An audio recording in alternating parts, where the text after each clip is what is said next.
Elon Musk donated a lot of money. He claimed he would cut a lot of money. And now, pretty quickly, his time as a big cabinet advising special government employee is over.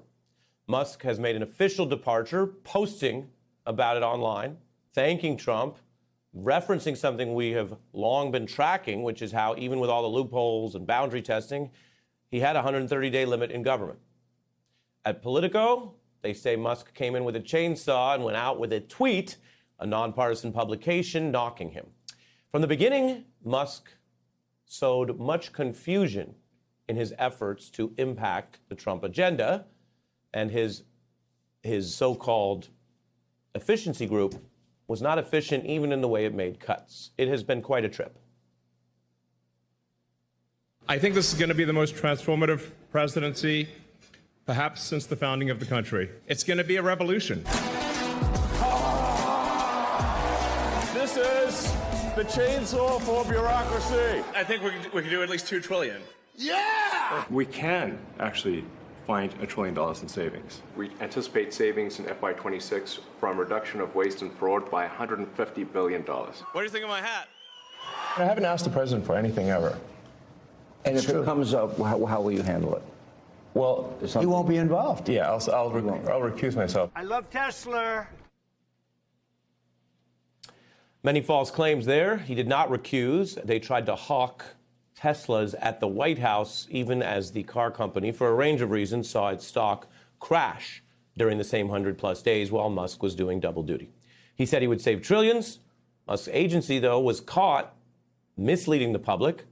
He eventually had to downgrade the goals. Musk is from tech. There's a big motto about disruption. And while that might work in a business setting to some degree, especially if you don't care about firing people or well-being, something the government's supposed to care about, but it didn't work very well here. Regulations basically should be default gone. Default gone, not default there, default gone. And if it turns out that we missed the mark on a regulation, we always add it back in. Missing a mark on a regulation doesn't work well if you get a financial crisis or deadly emergencies. And the problem for Musk was that the type of cutting he was doing of government programs didn't work. I can show you some examples right here. We'll put this up on the screen. He was, of course, blocked in court, like other Trump efforts, exceeding authority. When people learned over time what he was up to, it was very unpopular.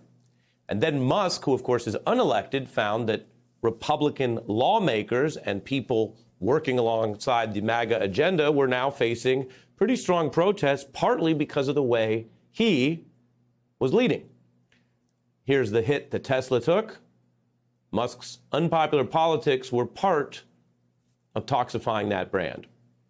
SpaceX continued to have its own problems, and while that's part of running a business, there were real questions in multiple companies over whether his sort of part-time government job was distracting him. Most CEOs couldn't get away with that at public companies in the first place.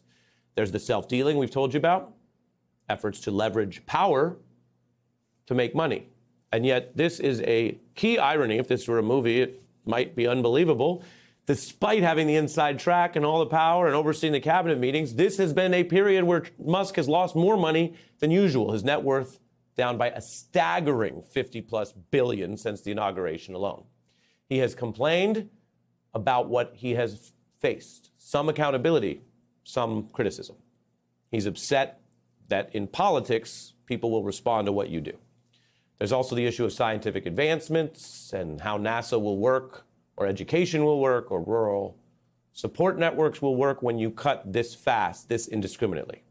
And in response to what is here a provable record, what some call a failed record, Musk says he's some kind of victim.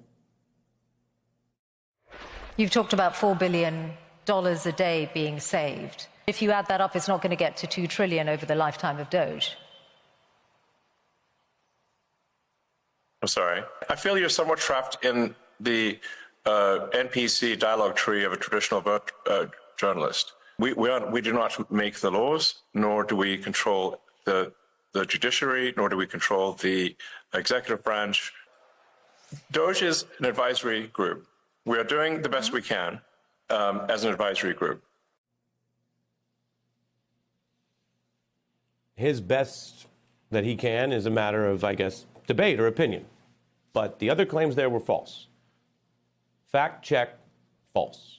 They do write the laws. They control the Republican House and Senate, which has proved very pliant for President Trump. If they wanted to do the harder, longer work of writing laws to change funding in the future, they could have done that.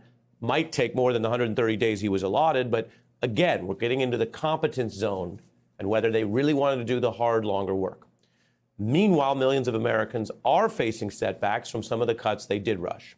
Worried about the power that Elon Musk has been given without any kind of election. My concern right now, and I think I speak for a lot of Americans, is Elon Musk. Yes. Elon Musk pushed. The people pushed back, and now he's out. That brings us to a special day around here on The Beat. It is time for Che Day. You know the man. You see the cartoon. You see the embattled flags of some of our nation's universities that you've attended. Welcome back, Right. Che Komanduri. Thank you for having me, Ari. Having you on Che Day is fitting, I think. Yeah, I mean, considering it's named after me, what other Che could there possibly be that you could have on Che Day? I mean, I happen to know that sometimes people call you Chai. If it were a lighter news day, maybe we could just have a chai latte there. But it's not the same, Che. Thanks for being here. I meant what I said in our setup. It's quite remarkable that Musk is out this quickly. He has been bemoaning his setbacks or failures in public, which means he's not spinning them as wins. You have a theory about this, so go ahead. Yeah, I mean, money can't buy you love, as the Beatles said. Money also can't buy you the respect of voters. It can't buy you the respect of MAGA.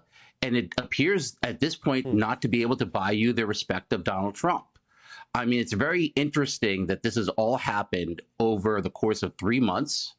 Over those months, we have seen Musk lose billions, and we have seen Donald Trump gain billions. So his utility has declined for Donald Trump. Donald Trump now feels probably he doesn't need Musk's money anymore. And Musk believed he was invincible. You know, he's turned out he was disposable. And his usefulness to Trump is no longer the case, and he has been shown the door. You know, sometimes we talk about this, and in my notes here, I know that one other point you raised was that you're arguing today that Musk basically served his purpose, and whatever claims they were about helping the budget or the government, he's a smart guy who thought he could excel in this universe. But you argue that Trump used him, benefited from the Twitter purchase during the campaign, benefited by being a heat shield in the last few months, and Musk ends up the loser in the equation. Explain. Yeah, I mean, to paraphrase Donald Trump, Musk thought it was going to be so easy, that he was the world's richest man. He had gone from success to success. Obviously, he'd be able to do this. He'd be able to take over the government. He'd be able to do what he wanted. And it would just be so easy. After all, he was a real billionaire, and Donald Trump merely played one on television. The problem for Musk is that Trump's skill set has proven more useful than Musk's skill set. Trump is a very good TV talker. Musk is not. Musk has absolutely no charisma. And one other thing was that Democrats went early and pounced on Musk. You saw it with the Fighting Oligarchy tour that AOC and Bernie did. It's very similar to what Jonathan Chait talked about with Biff Tannen, where you punch the bully in the mouth and the bully collapses and falls. That's exactly what happened this time. Yeah, and I'm curious how that connects to the pushback, because on the one hand, there's skepticism of the what we might call traditional Democratic or liberal frame of get out there and fight and get organized, and it matters. We talk to a lot of people around here, and there are people who feel disillusioned with that for reasons I think everyone knows. And yet, some of what looked organic, we heard from someone who organized a Tesla protest, and they said they put it up online. They'd never done a protest before. They went in Michigan, which is the swing state that went Trump. And then they said to their shock, over 100 people there. And then that pattern repeated. And so the direct action on this specific thing, did it work? Yeah, I think it worked very well. You know, there's a famous Woody Allen line, 80% of life is just showing up. You know, the people who protested Musk showed up. And that actually really ended up making a difference. It really helped shape the narrative about Elon Musk. You know, I mean, I know we compared him to Tony Stark.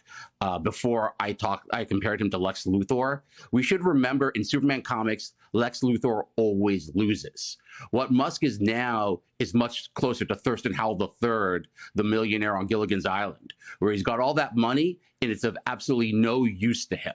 You know, everything that he has, everything he's earned, none of it seems to matter in this arena that he thought he would conquer so easily.